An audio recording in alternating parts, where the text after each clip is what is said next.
જે સીબીએસઈના જે હોશિયાર જે વિદ્યાર્થીઓ હતા કે જેઓ વંચિત રહી ગયા હતા પ્રવેશમાંથી તેમના માટે એક લાભદાયક ચોક્કસથી આ એક ચુકાદો છે।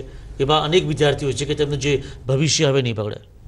નહીં, હું આપને કહું કે ભાઈ ખરેખર આ કોમન મેરિટ લેવાનો હેતુ શું હતો અમને ફરીથી કહું, કારણ કે મારો થોટ થોડોક અલગ છે। તમને કહું, જૂની પદ્ધતિમાં આપણે એક પર્સન્ટેજ નક્કી કરતા હતા કે ભાઈ સીબીએસઈના છોકરાને 5% કે 6%ની વચ્ચે સીટો રિઝર્વેશન રાખવાનું અને એની અંદર જે છોકરાઓ રમ્યા કરે, બરાબર। હવે એમાં પરિસ્થિતિ શું થતી હતી આપને જણાવો કે ધારો કે દરેક કોલેજ અને દરેક બ્રાન્ચની અંદર 5%નું રિઝર્વેશન શક્ય નથી।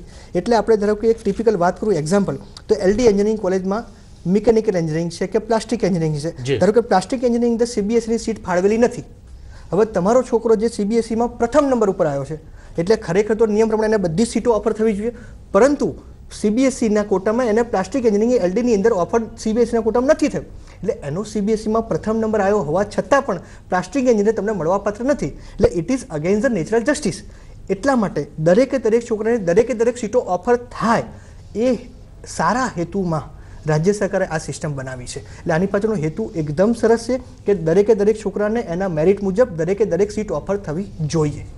જી, તો પરંતુ જે હાઈકોર્ટનો જે ચુકાદો છે તે શિરોમાનો છે, પરંતુ રાજ્ય સરકાર પાસે પણ હજી પણ એક કાયદાકીય જે વિકલ્પ જે હજી ખુલ્લો છે। જોરું કે આવનારા સમયની અંદર તેને તેઓ સુપ્રીમ કોર્ટમાં પડકારે છે કે નહીં। તો કૌતમભાઈ આપનો અને જનકભાઈ આપનો ખૂબ ખૂબ આભાર આ ચર્ચા